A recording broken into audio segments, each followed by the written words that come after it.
Breaking. Well, we have some breaking news here. Like, share, subscribe.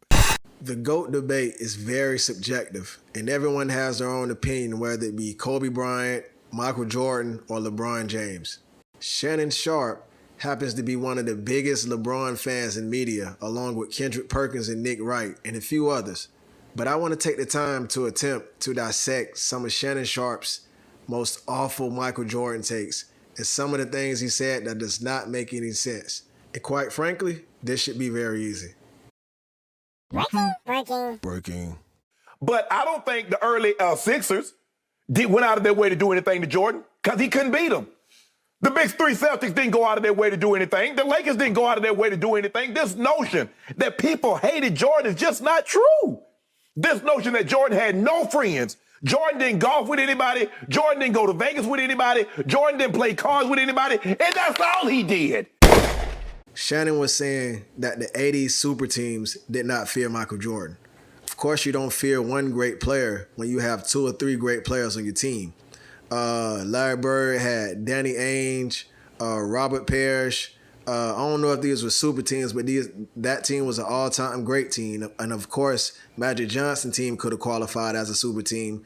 He had an older version of Kareem Abdul-Jabbar. He had Michael Cooper, Byron Scott, I think a little later in the 80s. And of course, he had James Worthy, big game James Worthy. He had some great players on that team. And of course, they did not fear young Michael Jordan, who had hair on his head.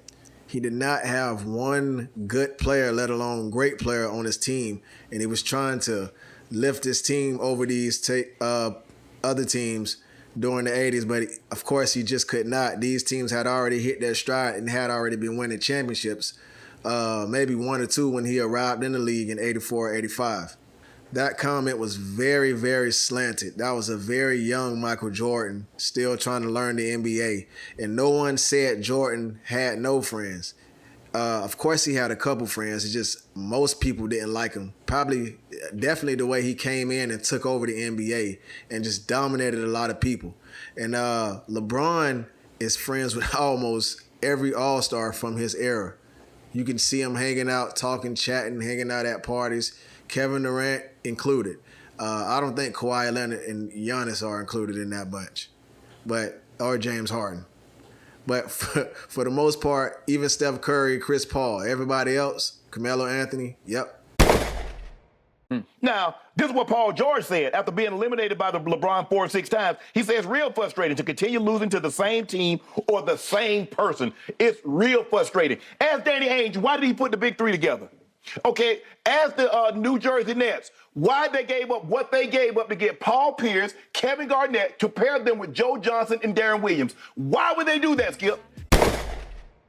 Okay, I got to stop Shannon here. The Pierce Garnett Celtics and the Ray Allen Celtics team assembled that team to win a ring as they were getting older and up in age. People usually assemble teams and super teams to win championships, not to take down one great player. I don't think that's how the NBA worked. LeBron had not yet won anything at that point anyways to fear him. He had won no championships. I think he had probably been to one championship, if I'm not mistaken. Maybe I am. But because those guys were not in their prime, they were well past their prime, 34, 35, 36, all kind of injuries. And I wouldn't call that Garnett team, that Garnett and Pierce Celtics team, a super team, even though they were a very good team and probably the best team in the NBA. Super teams had not been really, really formed yet until LeBron, Wade, and Bosh got together. You can't even include those 80 super teams because those guys were raised together. Those guys didn't choose to go to one destination and play each other, and they were not all top 15 players at the time. And this man also mentioned the very old Brooklyn Nets team of Garnett, Joe Johnson, and Darren Williams, who no one remembers. These guys were all at the very end, very tail end of their careers. Frankly, they were not a factor in the NBA. No one were worried about them. So I don't even know why that was brought up, why that team was even brought up. That did not help his take. That did not help his point. That was a horrible, horrible take by Shannon. No, that's his opinion. The question is, ask Magic Johnson, was he afraid of Mike? Ask Larry Bird, was he afraid of Mike? As a matter of fact, ask the Detroit Pistons. Were they ever afraid of Michael Jordan? And I guarantee the answer would be no. Now, this is what we got. So I'm trying to figure out, Skip. So from the time LeBron broke through with the Heat, when he went to the Heat, so you mean to tell me a man that ran the Eastern Conference for 8 straight years, wasn't nobody afraid? First of all, fear is subjective, and it's really nowhere to measure a player's or a person's fear. So Larry Bird called MJ God after Jordan dropped 63 points on him, I think, in the Garden at their home in the playoffs. Larry Bird went on to win, but he called Michael Jordan God in that game. That speaks volumes, and that goes a long way about fear. Magic Johnson claimed that he only trash talked Michael Jordan once, and he learned his lesson. He said this in the interview himself.